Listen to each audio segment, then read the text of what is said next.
ISI आतंकी अब्दुल रहमान के पकड़े जाने के बाद राम मंदिर की सुरक्षा बढ़ा दी गई है। राम मंदिर परिसर की सुरक्षा में सेना के जवान भी तैनात किए गए हैं, जबकि एनएसजी कमांडोज के साथ सीआरपीएफ, एटीएस, एसएसएफ ने राम मंदिर, राम जन्मभूमि परिसर के साथ सभी निकासी द्वार, एंट्री पॉइंट्स पे पैदल मार्च किया। संदिग्ध आतंकी अब्दुल रहमान के पास से पुलिस को एक पेन ड्राइव मिली, जिसमें अयोध्या के राम मंदिर से जुड़ी कुछ खास जानकारियां पाई गई। गुजरात एटीएस और फरीदाबाद एसटीएफ ने मिलकर उसे गिरफ्तार किया। उसके पास से 2 हैंड ग्रेनेड भी मिले।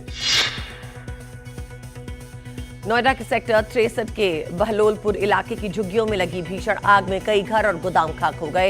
इस दौरान कई गैस सिलेंडर्स भी फटे, जिससे आग तेजी से फैली। फायर ब्रिगेड की दर्जन भर गाड़ियों ने आग पर काबू पाया। आग में किसी के हताहत होने की खबर नहीं।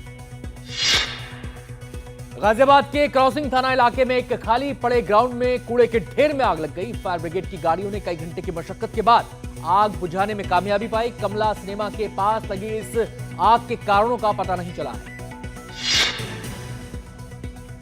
उत्तर प्रदेश विधानसभा परिसर में पान मसाला पर पूर्ण रूप से प्रतिबंध लगा दिया गया है और जो भी इसका इस्तेमाल करेगा उस पर जुर्माना लगेगा। विधानसभा अध्यक्ष सतीश महाना ने इस फैसले के बारे में सोशल मीडिया एक्स पर एक पोस्ट भी जारी की। Real estate developer Ansal group की मुश्किलें और बढ़ गई हैं। लखनऊ के बाद अब गाजियाबाद में भी एक एफआईआर हुई है। जीडीए के असिस्टेंट इंजीनियर ज्ञान प्रकाश द्विवेदी ने क्रॉसिंग रिपब्लिक थाने में Ansal properties and infrastructure limited पर धोखाधड़ी और जालसाजी को लेकर एफआईआर की है।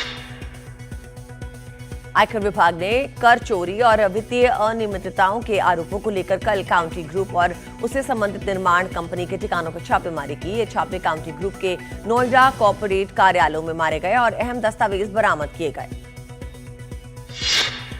झारखंड के मुख्यमंत्री हेमंत सोरेन ने 49 प्रशिक्षु अधिकारियों को नियुक्ति पत्र वितरित किए। सीएम सोरेन ने कहा कि उनकी सरकार युवाओं को रोजगार से जोड़कर राज्य को नई ऊंचाइयों पर ले जाने के लिए प्रतिबद्ध है। उन्होंने अफसरों पर अपना भरोसा भी जताया। एफआईआर में आरोपी की जाति के उल्लेख पर गंभीर चिंता जताते हुए इलाहाबाद हाई कोर्ट ने यूपी के डीजीपी को व्यक्तिगत हलफनामा देने का आदेश दिया है, जिसे कोर्ट ने स्पष्ट करने को कहा कि एफआईआर में जाति का उल्लेख क्यों किया गया और कानूनी तौर पर यह सही है या नहीं। यूपी की Sultanpur MP MLA court Rahul Gandhi के खिलाफ मानहानि के मामले की सुनवाई करेगी। 2018 के कर्नाटक विधानसभा चुनाव के दौरान का यह मामला है, जब गृह मंत्री अमित शाह पर राहुल गांधी ने कथित अशोभनीय टिप्पणी की थी।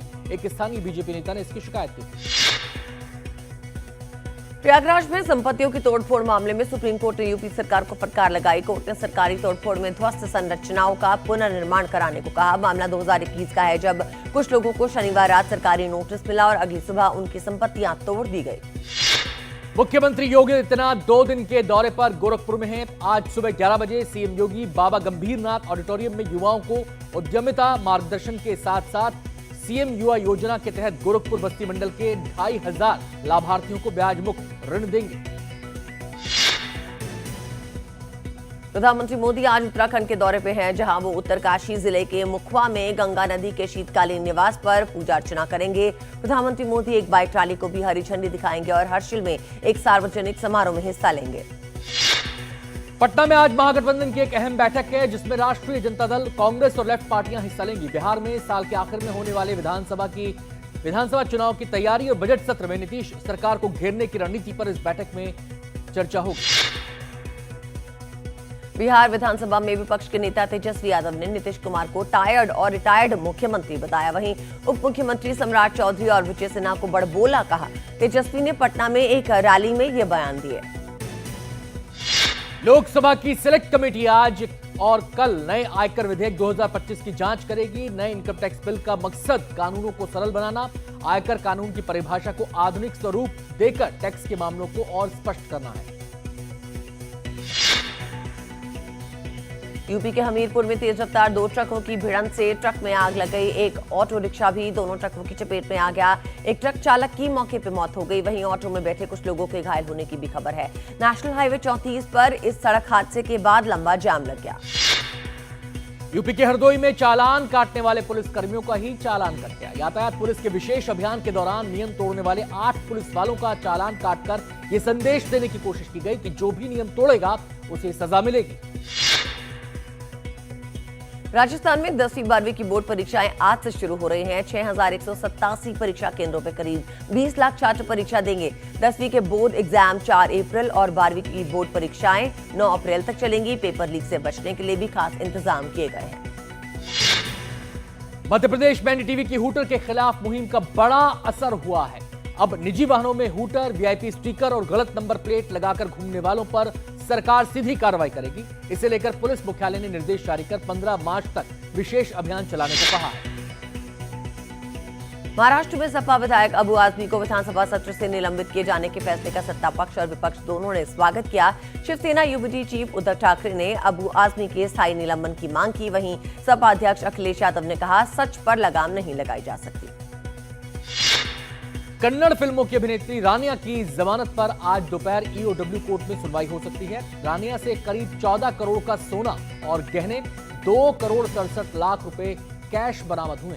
रानिया के पिता आईपीएस हैं, जिनका कहना है कि मीडिया में यह खबर देखकर वो भी हैरान है।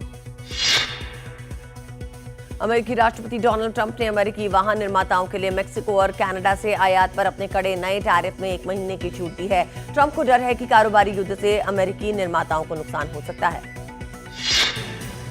जापान के जंगल इस समय सबसे भयानक आग से जूझ रहे हैं।